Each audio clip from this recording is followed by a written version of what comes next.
Scott, thank you for coming and welcome. Happy to be here. It's a rainy day in Sunbury. It's a rainy day pretty much everywhere, actually. Whenever your name comes up, one of the things that people say, isn't that the guy that's for property tax reform? So let's talk a little bit about that, where things stand. When we last spoke before the primary in probably April, you mentioned that obviously we know you were a co-sponsor of Senate Bill 76, and that you also were very intent on zero-basing the budget so that maybe the 76 specifics wouldn't have to be quite as written. So talk to me a little bit about where that stands and what you're hearing, I guess, from people out there when you talk to them about property tax reform. Well, Dennis, I think you've hit on probably one of the largest issues in Pennsylvania, and that is property tax, and specifically school taxes. There are three taxes. On a piece of real estate, there would be the local municipal tax, there would be the county tax, and the school tax. But as I cross the state, and I've been crossing the state for probably a little over 4 years, I've been hearing about this issue. Seniors are losing their homes because they can't afford those taxes. There are seniors that are actually borrowing money to pay their taxes.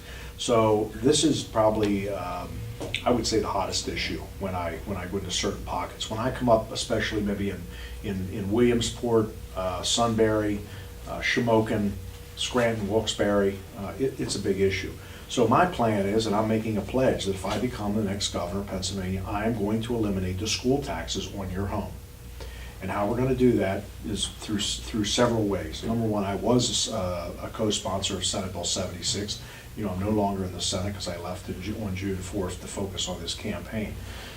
We're going to go to zero-based budgeting, and I believe if we go to zero-based budgeting and we balance our checkbook, we're going to find between $1.5 and $4 billion the first year. And how I know is because I have a 40-year business background in the private sector, and I served on the Senate Appropriations Committee. What I witnessed as far as our finances of the state are just atrocious. So zero-based budgeting, balancing our checkbook, are easily going to find $1.5 billion and potentially up to $4 billion. Then we will look in the provisions of Senate Bill 76. There's provisions to tick the sales tax from 6 to 7% and raise the personal income tax. But as I've done extensive research in other states, there are items in Pennsylvania that are not taxed that are taxed in other states. And there are probably 20 different items.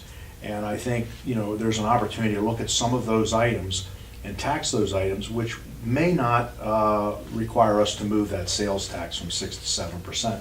Because all of a sudden, when you raise your sales tax from 6 to 7, you're not competitive with other states.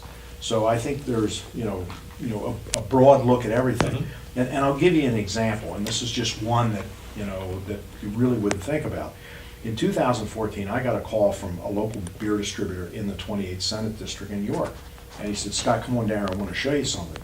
And he was able to obtain a record of how many cases of beer were purchased by bars and restaurants under the restaurant liquor license where they serve that beer, in their establishment.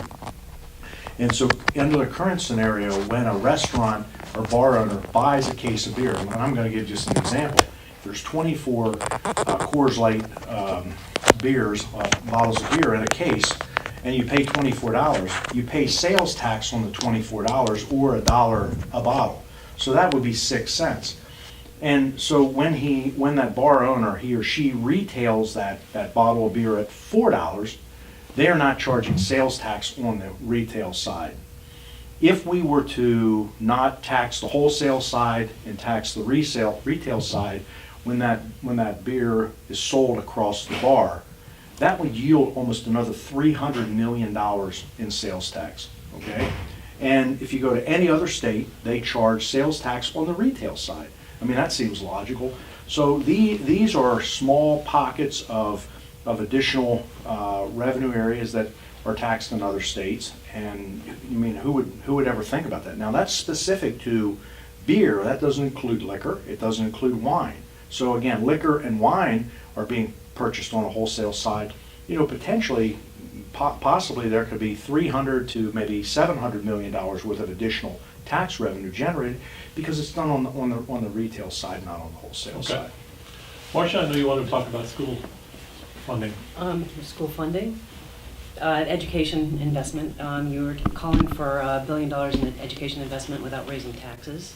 This includes $700 million from a mix of privatization of the school and of the sale of alcohol, which we're talking about, the leasing of liquor, wholesale, and welfare items. Is this 700 annual savings? And if it's just a one-time? Oh, no, you're talking about the funding that I'm gonna be putting in the schools. You know, I've committed to $1 billion, okay? And that is annually. That's not just a one-time, Okay. shot of capital into the system. That is on an annual basis. $700 million would go through into the school system through the 2016 funding formula. Then there is an additional $300 million that's still left, and that's broken up into 2 block grants. And the first block grant is available for schools that have STEM programs, vocational programs, documentable, and measurable programs. That's $150 million that the school districts would be able to apply for. And then there is a remaining $150 million, which is the Teach to the Top block grant. And that is a block grant that schools would be able to apply for to reward top performing teachers. In the private sector, we reward top performers in industry. I mean, we have bonuses for, maybe senior managers or specific employees that are top performers. So we're not going to just give the $700 million, or excuse me, the $1 billion away. But the 700, again, it's 700 through the 2016 funding formula, and then the 2 block grants of 150 million. Now, I want to point out that, I've been getting a lot of criticism. The PSEA is out running around, telling, all their teachers that I'm going to cut their pensions, I'm going to cut their pay. Number one, I'm the guy that's going to save their pension. Okay, because we are way underwater right now with the pension system, and we have allowed underperformance of the pension system. We have overpaid money management fees. I mean, I'm talking significant amounts of overpayment in money management. The state treasurer just came out with a report, I think, in the last 60 days, that we overpaid money managers to the tune of $5.5 billion, $550 million a year. Who in Harrisburg is screaming about that? The PSEA sure isn't. The union bosses aren't. And the teachers, I think, need to understand that this system is underwater, and they're going to have a governor who is going to make sure that these pensions are paid. Listen, we're constitutionally obligated to pay these pensions. And so, the union bosses are telling all the teachers out there all kinds of voodoo things that I'm going to do to them. Number one, education is the number one item and the most important thing in a person's life. As soon as they start as a child and go the whole way through the school system, if we don't have smart people, we're going to have an economy, and we're going to have a society that is lagging behind other areas and other countries and other economies where we don't have good education. So education is very, very important. But something that everybody needs to understand, that I served in the Senate for the last 4 years, and the legislature, and I'm going to be specific, the legislature, over the last 4 years was the responsible party that had money in the budget, and that money went into the school system. And so this was not Governor Wolf doing this. This was number one, Governor Wolf didn't sign a budget for 3 years. So it wasn't Governor Wolf didn't do anything as far as school funding. But school funding went into the schools, and over the last 4 years, approximately $2 billion went into the school system that was put there by the House and Senate. And of the $2 billion, $1.3 billion of that just went to pensions. Not a nickel hit the classrooms. So I think we need to step back, and we all need to sort of have an adult conversation and understand that in my world, education is very, very important. I've had the opportunity to travel in many parts of the world, and when I run into people, and I recently ran into someone down in the Philadelphia area, was telling me that they're an immigrant, and from their country, there are parents that will load their children up. And this one woman actually told me the story. She lived in Nigeria, Her parents Went to a took her school 8 miles every to a single school day, every single and day. They were she has- dirt she poor. has, she's learned Went to a multiple school languages. every single She actually day, she came to and this she has, country. she has, went to you know, Drexel she's learned University. multiple She has a medical languages. degree. She actually You hear these she came to this stories country. She about went to what Drexel is happening in University. other She has a areas. medical degree. Our children You hear these today stories need to about be able to what is compete happening in in other the areas. world. We are in Our a children economy. today What's happening in need other to be able countries to is just compete in a amazing world with economy, education. and we are in a world economy. I And just wanna be what's happening in very other countries clear is and just crystal amazing clear with on this, education. that So education is I just everything. want to be, And very also, that clear ties and crystal into clear the on skilled this, labor that crisis education is that we have. everything. We have And also, that ties into the 200,000 skilled labor skilled crisis that we have here in And if Pennsylvania. We anybody have doesn't between think 200 that and isn't 400,000 impact, skilled labor doesn't positions. impact the economic And if anybody growth of our doesn't state, think that that isn't because impact, you that it can't doesn't find impact truck the drivers, economic mechanics, growth of our welders, state, it does, plumbers, because you carpenters. can't You find can't grow your truck business. drivers and And we mechanics are and at- welders we've and hit a wall. plumbers and We probably carpenters. hit the wall several You can't years grow ago. your business. And But I we come are, from the we've private hit a sector, wall. and I will We tell probably you hit that the I wall saw several years ago. the But I problem come with from the hiring private sector, skilled and I will tell you that I saw 20 years ago. the It problem was with 20 years ago in hiring our area, skilled less and less. mechanics. I saw it 20 years ago. Young guys, Because 20 years ago in our especially area, there were mainly less and less male mechanics typically. We have some- we young never guys, had a and female especially because mechanic it's in our mainly truck shop. male mechanics typically, and we have some, we've never had a female mechanic in our truck shop. But, they're not growing up on farms anymore. Lifestyles are changing. So, but at the end of the day, education is everything, or we're gonna be, we're gonna get stopped in our tracks. One more question on education from my side. You, I believe, have been pretty well supported by organizations, including Students First, that support charter schools. Tell me a little bit about your position on charter schools, private schools, and parents having that choice. Well, I support a school choice. I support charter schools. There's a new charter school that just opened up in York. It's the York Academy. I toured it yesterday. And I'm going to charter schools throughout the state, and I've been visiting charter schools for 4 years. Charter schools are there because they are meeting the needs in a community where the public schools are not meeting the needs.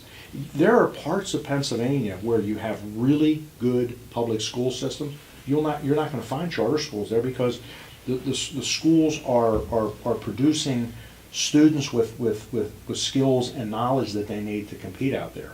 But when you go into certain areas of Pennsylvania, and I talk to charter school students, I ask them, I said, what are a couple reasons that were in your mind when you decided to change schools and come to a charter school? You know what the number one issue is? Bullying. They don't want to be bullied. I went to a charter school, again, the York Academy in York. Everybody's in uniforms. If you go to the public school system today, I'm actually just shocked at the appearance of some of the students. I was in a high school class in not an urban area, but sort of a semi-suburban area, and there were 11th grade and 12th grade students. They were wearing shower slippers in class. I mean, it was atrocious, the dress. But you go to the charter schools, they have rules. A lot of their rules are zero tolerance, and they also have dress code. And the kids are going there, and the parents are sending them there because they want a superior education, and they're not getting it in some of the public schools. Well, you talked also about armed school resource officers. You're a proponent of that? Yes, I am. How do you pay for that? We find the money. Where? Well, that would be my job. You're hiring a chief executive. You're hiring somebody with 40 years of business experience. It's my job to find the money. And I can tell you, the accounting... Should it come from the state or the local? It would come from the state's going to have to find the money. I mean, listen, I served in Harrisburg for 4 years. I'm not here to be politically correct. I ran for the state senate 4 years ago because I was fed up with Harrisburg. And I ran a campaign. I won a write-in campaign the first day ever in the state of Pennsylvania. I went to Harrisburg, and I'll tell you what I saw is disgusting. It's a financial game. It's like having 20 coffee cups. You turn them upside down. It's like, where's the money? Nobody wants you to know where the money is. And if we were a public company, every single day in Harrisburg, we are committing financial fraud. That's why I didn't vote for budgets. Number one, we couldn't pay for it. I didn't vote for any of the budgets for 4 years under the Wolf administration. Well, I didn't vote on the budget this year. It would have been 3 years. But at the end of the day, you're not hiring the janitor. You're hiring a chief executive of a very large enterprise here in Harrisburg, somebody who has the experience, and someone whose job it is to find the money and figure out how to pay for these programs. And trust me, we're not talking, this is not the only area. I mean, when you talk about school safety, we're talking about 15 other areas. If you want to talk about the heroin opioid crisis, that's another area we've got to find money. You want to talk about the mental health crisis, that's another area. I mean, the list is endless of the problems and the issues we have in the state of Pennsylvania. This is not something that just happened 4 years ago. This has been 25 or 30 years of people being elected and going to Harrisburg and not caring, and honestly, a lot of people being way over their skill level, and voting on stuff they didn't even know what they were voting on. It's really a shame. That's why our state is, we're on the verge of bankruptcy right now. And I mean, everybody, well, you can't, well, that's not, it is true, I'm telling you, $70 billion pension crisis and all these issues. I mean, I think it's time for the people of Pennsylvania to wake up and realize it's time that we're gonna have to start taking the medicine. And you're gonna hire a guy that's gonna do it. I'm not a career politician, don't have an interest in being a career politician. And so, I may not be politically correct, and, I'm not endorsed by the unions, but I can tell you right now, when there's seniors losing their homes in Pennsylvania, and there are veterans sleeping under bridges, and we are losing 15 to 16 people a day to the heroin opioid crisis, it's about time we get an executive who's going to do what needs to be done and make tough decisions. Some of them may not be popular, but I think the time is here. Can we talk about the opioid crisis? Our United Way has founded the local opioid coalitions, and we're not making a lot of headway, particularly in a rural area. I think finding the resources are really hard to come by. We're competing with places like Philadelphia and Pittsburgh when it comes to grant funding. What do you think are the things that are holding us back as a Commonwealth? What are you proposing to do about the opioid crisis and the mental health crisis we're facing? It's one word. It's leadership. Okay, and I knew about the opioid problem in the early 2000s. I'm an employer. I employ hundreds of people, and I'm in the waste business. And on a routine basis, we might have 5 to 6 sprains or strains a month. Okay, where somebody sprains or strains something. We were sending our people back in the early 2000s to a med center in York that were part of the 2 hospitals. They were walking out with 30-day prescriptions for Vicodin and Oxycodone. Okay, and so I started questioning that, and I got pretty vocal about it. And actually, we because we were self-insured with our workers' comp coverage, we were able to clamp down on that as much more than most employers could, because we had an arrangement with that med center that they were only to prescribe over the counter pain relievers, and they could only, within a rare instance, and they could only prescribe so much. I saw this back in the 2000s. So here we are, let's fast forward to where we are today, and we have, when I joined, let's fast forward to 2014. When I joined the Senate in 14, Senator Gene Yaw from Lycoming County, who chairs the Center for Rural Pennsylvania, had hearings all over the state. And I went to a hearing in Reading, and I took our assistant district attorney, some law enforcement folks and treatment folks to that 6-hour panel discussion. And on our way back to York, we said we need to form a task force immediately. Within 30 days, in July 2014, we formed the York County Heroin Task Force. We've been up and running now for almost 4.5 years. And there are many things that we have seen, and I've taken a lot of time over the last 4 years to become more educated. Number one, we don't have enough treatment beds, okay? Number two, when someone calls and they want help, they're being told, well, it may be a 30-day wait. When somebody calls and wants help, that means they want help right now, okay? Not tomorrow and not next week. Those are some of the issues. Number two, we are pushing people through 30-day treatment programs, and after spending an afternoon at the Caron Foundation in Reading, it takes an average of 270 days of treatment. Okay, that's another large problem. And then, but the overprescribing continues on a very large scale. We have drop boxes all around the state of Pennsylvania, and I'm sure up here in Sunbury and in your county, you have drop boxes. In 2017, drop boxes around the state of Pennsylvania collected 3 million pounds of unused prescription drugs. And that's probably 20% of the problem. And I guarantee you that probably an equal amount went down toilets. People were flushing because that's what they do. And so now you have the remaining 60% out there. The overprescribing continues at a large rate, okay?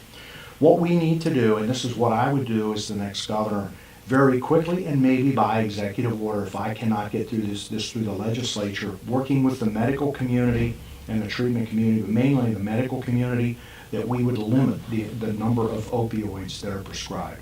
I mean, I hear routinely of mothers that take their sons or daughters to the oral surgeon, and they're getting a 15-day supply of a painkiller, where, quite frankly, they could take possibly 4 Motrins. There's over-the-counter, options, but instead of 15 days, maybe it's 5 days. We need to focus on this, and this is something that our governor has not done. In fact, we had a bill, Senate Bill 936, which went, to the governor's desk, I believe, back in May, and that was a bill that would have allowed for options instead of opioids to treat workers' comp injuries. The governor vetoed that bill, and the reason he vetoed that bill is because he took $1.2 million from a pharmacy PAC called Fairness PA, which happens to be a PAC that is owned by pharmacies, and the pharmacies happen to be owned by workers' comp attorneys in a large law firm in Philadelphia, and also by a group of doctors who treat workers' comp injuries. So we also need to we need to focus on making sure that beds are available. We need to look at expanding the treatment programs. But I'll also tell you that law enforcement needs more teeth. As I talk to district attorneys and more law enforcement people, they know, we need to maybe look at some of our sentencing guidelines. And I'll be honest with you, if you're selling heroin and you're carrying a firearm, I think you need to spend at least 5 years in jail, or maybe more.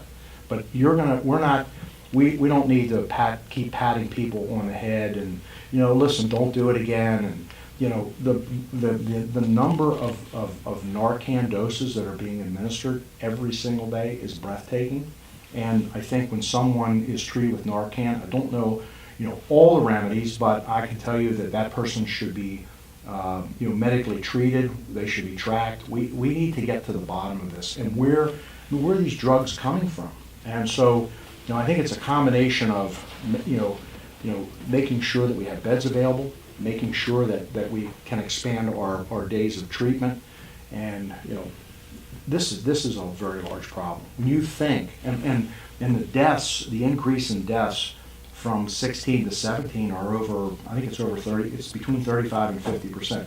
Over 10,000 people died in 16, 17. Because I just did, a slide yesterday on this. It is a huge problem. Physicians are decreasing the amount of opiates, and I think that's a great idea. The emergency rooms, they don't get 7 or 8 days. They get 2 days. And then go see your family doctor. Right. We know in the medical community that morphine and those types of drugs are not good for neuropathic pain, which is what we're treating it for. That probably Motrin, other non-narcotic type drugs are much better at treating pain and getting people back to that. And so we are trying to clean it up in the medical field, but I think we do need some guidance. And I think that years ago we were targeted because we weren't helping people in hospice. We weren't getting enough narcotics. We were making these people suffer. So doctors were sued. So they went the other way. It swings the other way. We got to swing it back. We have to be aware that pain specialists don't use narcotics. They can get by with other things that are very helpful and will get less likely. As far as the addiction, I'm on the drug and alcohol field in the county. I'm also on coalition for. What I see, I don't see too many. I take care of a lot of heroin addicts and people who are recovering. I don't see too many of them get recovery without a 12-step program. If you go to Caring, you're going to get a 12-step program, and that's what we want you to follow. Unfortunately, when you go to the county, they say, well, we offered it to them, but they said no. You know what? That's the way to get them sober. They need to be in the program. They need to be in there for long-term things. And these old alcoholics can really get some of these young kids sober and stay sober through the 12-step program. I think that's a real important thing. There are some successful programs in Pennsylvania, And one of them happens to be in Washington, PA, and it's Mission House. They have an 80% success rate. But we talked about education. Listen, we have dropped the ball in our public schools, educating. And I'll tell you, I had an experience right after I joined the Senate. We formed the York County Heroin Task Force. I had an opportunity to meet with about, I think, 14 or 16 school superintendents from my county, and some of them were out of my district, but they were all in York County. We had an afternoon meeting, and we talked about my experience in the Senate, how I could help them mandates, and let's work together on the education side. And then I told them about the formation of the Heroin Task Force, and I asked this simple question to all superintendents. There was a room of them, and I said, I'm just curious, what are you hearing or seeing in your schools with heroin or other drugs? And I'm telling you, my chief of staff was here and my legislative director. They all looked at me and said, we're not really hearing or seeing anything in our schools. And I said, you have to be kidding me. And I said, I could go to any one of your schools and find a student, and I don't remember if I said $20 or $50, and give them cash, and they'll come out with heroin. Half of them won't even speak to me today. I mean, they're living under a rock. It is the fault of the administrators, the school boards, the teachers. They know what's going on. And law enforcement people, when I told that story to some law enforcement folks, they were like blown away. But we have to be educating. We have, as soon as a child goes into, the ABC, daycare facility at 2 years old, they need to hear drugs are bad, needles are bad, drug dealers are bad. They need to hear this the whole way through. And we dropped the ball. But I can tell you, there's other things. We're sure teaching a lot of other things in the schools, but this is probably one of the most important things that we're going to teach. But here's the reality. A lot more people are going to die until this is over. This may take a whole generation to solve this problem. But on the flip side, we have to look at the supply side. Where's the heroin coming from? And now there's fentanyl. I mean, law enforcement folks, they know what's stronger. 50 times stronger. Yeah, they know what they want to do, but their hands are tied. And you go to some areas. I mean, if you go to Philadelphia, I've spent a lot of time down there. The police officers in Philadelphia are not even really doing anything with the heroin addicts because they're not going to get out of a car. Now, I was in the Kensington area of Philadelphia, literally where drug addicts were cooking. They were cooking the heroin on a spoon. They had needles in their arms, and we drove right by. And the police officers are not going to stop because they have body cameras. And if the addict starts to fight them off or stick them with a needle or whatever, then there's all of a sudden a legal issue. Then there's brutality. So it's become, in that city, it's become catch and release, and they're not even doing anything about it. And I think if you go into rural areas, every law enforcement person can tell you give you a specific instance of someone that they know is a user. They can tell you how many times they've been zapped with Narcan, and it just continues over and over. This is a big problem, and it is costing, the amount of dollars that it's costing is just breathtaking. So, but I think you have to have a chief executive who is going to provide leadership. I like your attitude with marijuana. Every heroin addict I've ever talked to, what'd you start with? They always start with the marijuana. That doesn't mean everybody who uses, everybody uses marijuana can go to heroin. But they all start with it. It is a gateway drug. It may be an extra drug. It may be help them get off of it. There's no doubt about it. That's some studies out in that. But I like the attitude that, what, it's a brain disease, and when you give marijuana, you affect the brain. So that if someone smokes for once a week for 10 years, they do an IQ to begin with, and they do an IQ at the end. They've lost 10 points IQ. So that's brain. So we don't know all the effects of marijuana, especially the high potency marijuana. Well, that's important. I think I like your attitude about that. I mean, I didn't clear. I was a supporter of the medical marijuana initiative, the medical cannabis. I think we need to understand, what we can do with the different oils. Sure. I'm familiar with some people that have used that treatment, but I can also tell you that we're moving into a dangerous ground. When I hear the governor or the auditor general and others, and the Attorney General saying, well, we should legalize recreational. Look at all the tax dollars it's going to bring in. Oh, $581 yeah, million. so this is all about tax dollars, and then we look at gambling, all the forms of gambling, because it brings in more tax revenue. I mean, how about if we start employing people? If we employed 200,000 more people in this state, we found the people to fill skilled labor positions just at $50,000. That's $10 billion in additional payroll. They're going to spend money. They're going to pay taxes. I mean, that's the bricks and mortar foundation of where you generate taxes from, not all this sin stuff. So, Bill? I agree. You talked about already, increasing the penalty for dealers and things like that. I'm curious about, on your agenda, the lawsuits against pharmaceutical companies. Sort of, if you can be a little bit more specific on that, sort of your intention behind that. well, I've in my opioid plan that I put out several weeks ago, yeah, we're going to go after. I will instruct the Attorney General and work with the Attorney General to go after, the drug companies that are specifically, manufacturing and dispensing opioids. Listen, there has to be some, I think, some internal accountability. Listen, if you're shipping, you have one doctor in somewhere in Kentucky, and you're shipping enough pills or opioids to that one specific practice, and it's equal to 5 practices or 10 practices in Sunbury, Pennsylvania, I'd say there's a problem. Sure, we had a doctor here in the southern part of Northumberland County that I think distributed 6 million pills over 3 years, or 4 million, 3 years, something like that. And it was out of one single doctor's office. And I was after him for 10 years now. But I I'm also saying think this is that what's happening. People have to understand, this is not every pharmaceutical company. This is limited to, just, a handful. And it's not, there are drug companies that have, that are, manufacturing, statins for cholesterol. So, and there's other medications. I mean, we know there are a lot out there, but, the opioids are manufactured by a handful, and it doesn't affect the whole pharmaceutical industry. I mean, there are some drugs that are very, very needed, for people to treat for different illnesses and different symptoms. But no, absolutely, the companies that have profited, I think, need to pay. Scott, on a different topic, the House, I believe, today is poised to vote on extending the statute of limitations for people who are sexually abused. Where do you stand on that, and do you agree with that proposal? I'm not. Again, I'm out of the Senate. I don't know the language of the specific bill, but I am supportive of extending that. Yes.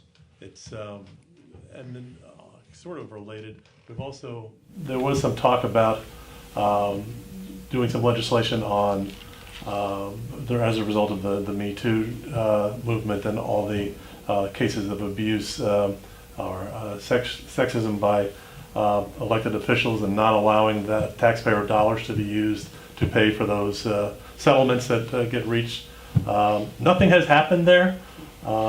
Is that something you also would be supportive? Yes. I mean, number one, I see periodic reports of money being paid out, by different entities, which in if you really do your research, it's taxpayer dollars, and that's wrong. Completely wrong. Okay. Now, I know for a fact, I've read your response to these ads that have been on TV lately, that you're not trying to tax people's retirement. Talk to me a little bit about where that came from, because they do have you on video saying something, in your words, subsequently out of context. Talk to us a little bit about that and what you were referring to. Well, you're going to see a lot of commercials over the next 4 to 5 weeks, and they're going to paint me as a really bad guy. The governor will probably, and outside interest will probably spend north of $20 million on ads, and they're going to paint me as the voodoo guy, and I'm going to do a lot of things to a lot of people. And so they pick seniors first, that I'm going to tax their retirement, and next thing they're going to come out and tell people I'm going to take their wheelchairs and their homes and their kids, and that's totally wrong and totally false. And I want to be clear on that. This governor and his campaign, it's outright lies. But let me tell you where it came from. When I joined the Senate in 2014, I went to Harrisburg knowing there was a pension crisis, and that pension crisis is $70 billion. And in 2016, Penn Live, the Patriot in Harrisburg, published an article, and the article published the 100,000 club list. And when they published that article, there were 983 people that were receiving pensions from the state of Pennsylvania over $100,000 per year. So the top two pension recipients are former Penn State administrators. The top guy, number one person in 2015 who received a pension from the state of Pennsylvania was a former Penn State administrator. He received $477,000 in 2015. And then the second person received $455,000. And I'm having this conversation in front of a large, political audience. And I said, here's something else that's interesting. We don't tax retirement income in the state of Pennsylvania, so these guys are getting off scot-free. They took a 4 to 5 minute conversation that I had and took 7 seconds, and they're using that I'm going to tax senior retirement. But furthermore, as I went on to explain to everyone, if you take the top 25 pension recipients, 13 of the top 25 are former Penn State administrators or employees. And if you take those top 13 and you total their pensions together and divide it by 13, the average is $268,000 a year. Now, when I look around Pennsylvania and I see seniors losing their homes, and I see, this pension system has been really good for a lot of people, and it's been bad for, probably 50 times more. So that's where that comment came from. But I am absolutely not going to tax retirement income. But furthermore, in 2014, when Governor Wolf campaigned, he talked about property tax relief. How's that working out for everybody? That never happened. So you have a governor who is making a pledge that I'm going to eliminate the school taxes on your home, period. And, we've been hearing this for 20 years. And I think as I step back and, I was, explaining to Marshall a bit, I don't need this job. And I don't need the income, and I sure don't need the aggravation in my life. But after I went to the Senate for a reason, I knew Harrisburg was going to be bad. I got there, and after seeing how bad it is, I'm one of those individuals that I'm not going to stand on the sidelines. I'm going to do something about it. And someone told me last week or 2 weeks ago that the thought of you in Harrisburg terrifies people. And I'm like, I'm just a guy with a couple garbage trucks trying to make a living, okay? And I terrify people. The reason I terrify them is because I ask questions. And I'm going to continue to ask questions until I get the answers. I want to know how much money's in that account. Where did it come from? How much do we spend a year? How much comes in a year?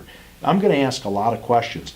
And when I start asking questions, it makes people nervous. And I guess, nervousness turns into, terrifying them. So I'm going to continue to ask questions. But again, back to the seniors.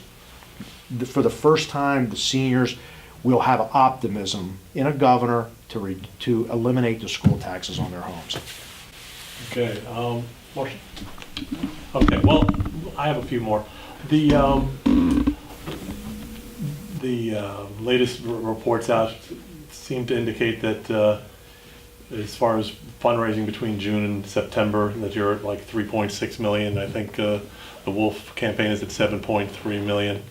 I knowing you're certainly self-sufficient in many ways, is that an issue for you? Listen, the governor has a huge advantage over my campaign because the governor takes $1.2 million from a pharmacy pact. He's taken almost $2 million from the PSEA. He's taken almost probably in the neighborhood of $10 million just from public sector unions. So he has a huge, when a governor has the ability to get $1 million from a union, that's a big deal, where I have to go out and raise $1 million at $50, $100, $200, whatever. But I think, number one, we raised a significant amount of money over this last period. We're doing well, and we're going to continue to raise money. I'm making the calls, so I know people, they want to see change, and money's coming in. But I think something that is important, I'm a big tracker of a lot of information, but we now are approaching probably close to 10,000 donors that have made contributions, And of those, we have probably about 4,000 that have made multiple contributions. And then we are somewhere around 6,000 contributors that are between $0 and $100. I mean, we have $5 contributions and $10 contributions. So, you know, I'm getting a lot of money from the grassroots effort. I'm getting it, you know, by going out and meeting people on the street, and I think that's significant. But listen, we're gonna, you know, we're gonna compete, and we're gonna win this. So you know, what I'm doing that's different from the governor. You know, last Friday evening I attended an event. It was my 600th event this year. Now this would be considered, you know, something I track, whether it's a meeting or an event or an interview. Mhm. But I cracked 600 last Friday evening, and I'm around the state, and that's just this year. But I've been around the state for the last 4 years, so I'm talking to the farmers, the veterans, the seniors, people in truck stops, people in diners. You know, people that are making Pennsylvania, you know, operate and you know, making everything move in Pennsylvania. So you know, I'm very optimistic that we're going to do well. But money, we're going to raise the money. Next Monday night in Hershey, you, Alex Trebek, and the governor for 45 minutes from what I've read. I know most incumbents don't like to debate. I know most challengers do like to debate. Of the 3 candidates we've had in this room so far in the last 2 weeks, all 3 have been challengers. We're still working on getting some of the incumbents to come talk to us. While it's probably frustrating and annoying that you're not getting more debates out of the governor, do you see it at all as something, hey, 4 years from now, Scott Wagner's been governor for 4 years, was Scott Wagner going to do a bunch of debates as an incumbent? Well, number one, when I'm governor, I will come out and I'll do town halls and I'll do debates. Listen, I'm comfortable talking to people, and I've had, I believe, 12 town halls, 12 or 13 so far. You know, I had, you know, I don't know how many debates, but you know, quite a few in the primary. But I think if you're afraid to go out and talk to people, that's a big deal. But the reason this governor does not want to do another debate, because he doesn't want to give me the opportunity to ask questions, and he's sure not going to do town halls, because there are a lot of people that want to know. They want to know what he's done. They're going to ask him about certain things. And you know, listen, the question that everybody's asking, and I ask people, what has this governor accomplished in the last 3.5 years? Name one single thing. We have more potholes than we've ever had in this state. We have more grass, you know, more growing grass along highways, more trash. You know, the heroin opioid problem is, the number of deaths are increasing on his watch. So there's not a lot that this governor can stand in front of people and say that he's accomplished. He's hiding. He wants to hide, and he figures that. I mean, actually, I find it intriguing that he thinks that our campaigns are really, handling the debate side, and we're, you know, everything's out on the street. Listen, people they have a right to ask questions and get answers, but there are a lot of things about this governor. He continues to run around, and now he's saying he's a small business governor. Well, I can tell you a lot of small business owners haven't had any relief over the last 4 years. I operate businesses. The regulatory agencies are tougher and tougher to deal with today. They're actually tougher today than they were 4 years ago, and they need to be reined in. But you know, he also tells everybody he lives in. He maintains a home in Mount Wolf, Pennsylvania. I mean, this governor is just he continues to just tell, you know, little white lies. You know, lie after lie. He maintains a home in Mount Wolf, Pennsylvania. He actually lives in Philadelphia. He flies on a state-owned aircraft from Philadelphia to Capital City 3 to 5 times a week, and he has more security than any governor's had, because there is a security detail at the mansion, the governor's residence. There's one in Mount Wolf, and there's one in Philadelphia. And you know, this governor thinks money grows on trees, but no, it's really a tragedy that he's not willing to do more debates and town hall meetings. I have one more, almost a curiosity. You're campaigning as a tandem with Bartos. Yes. That's not usually the way it works here, or has worked in most states I've lived in, where there was a lieutenant governor sort of traditionally separate. What brought you to do it that way, and is it successful for you so far? Well, very interesting question. I met Jeff Bartos in January, February of last year, 2017, and he was at that point, starting his campaign for the U.S. Senate. So I traveled with Jeff a lot, and I was at many events that Jeff was at also presenting. So I just watched Jeff's campaign, And during the beginning stages of the campaign, Lou Barletta had not entered the Senate race. So Lou Barletta entered the Senate race, and I know Lou has a lot of support up in the Northeast where he's from, the Scranton-Wilkes-Barre area. So I just, I didn't see Jeff getting that support, and that would have been an issue for his campaign. So towards the end of the summer, we had a conversation, and again, I watched Jeff. I think he's a very bright young man. He's an attorney. He's a business owner. He's very articulate. And he's, deep down inside, I think he's a good, genuine, soul of the earth person. So I made a comment. I said, it's really a shame you're not running for, lieutenant governor, because I think you'd be a great lieutenant governor. But I also live in a world where I select my management team in my companies. And in the current process that we have now, for example, Governor Wolf is stuck with John Fetterman. I mean, I think that was a surprise. And here you have a governor who has been painted as the most liberal governor running with a lieutenant governor who is a self-proclaimed socialist. I mean, this is really, if you look at the Wolf-Fetterman ticket and that team, it's, that it makes you scratch your head. So I've had an opportunity to really get to know Jeff and understand what his skills are and what he's good at. And it's, listen, I'll be the first to admit, I'm not the perfect candidate. I have shortcomings, and I think, in life, having an opportunity to have someone who complements my shortcomings. Jeff is very articulate on certain issues. He's articulate. I'm passionate. He's more of a he's a dot every I, cross every T type person. I'm an operations guy. I know how to get the trash off the streets.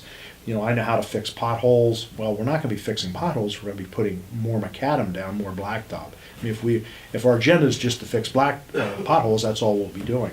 But I think Jeff is. I'm also looking for someone that is going to work with me, because the problems we have in Pennsylvania are just breathtaking, and it's going to take a heck of a team and a lot of energy, and it's also going to take a lot of House and Senate members that are going to have to step up. And we're going to have to start taking action and moving fast, because some of these... I asked that question just out of curiosity, but also a lot of people over the course of time have suggested that maybe the lieutenant governor was a superfluous position in the state government. You don't agree with that, obviously. Well, I think if you go into a listen, we're running about an $80 billion enterprise. I mean, we would be a Fortune 50 company if we were ranked with revenue and employees. And every company that I'm aware of has a CEO, they have a president, they have a chief operating officer. And so, there isn't a chief operating officer. There's the governor, and then everything just runs itself. And I mean that when I say that. These agencies, for the most part, are just running themselves. There's no oversight, definitely by this governor. The agencies secretaries are appointed. You have the deputies, and we have a pretty significant swamp here in Harrisburg that we need to drain. But again, we don't have a chief operating officer in government, and that's probably why we have the problems we have. Okay, well, Scott, I appreciate you taking the time to be with us today. Everybody else asked all the questions they want to ask. Thank you so much for coming in. Thank you very much. Thank you.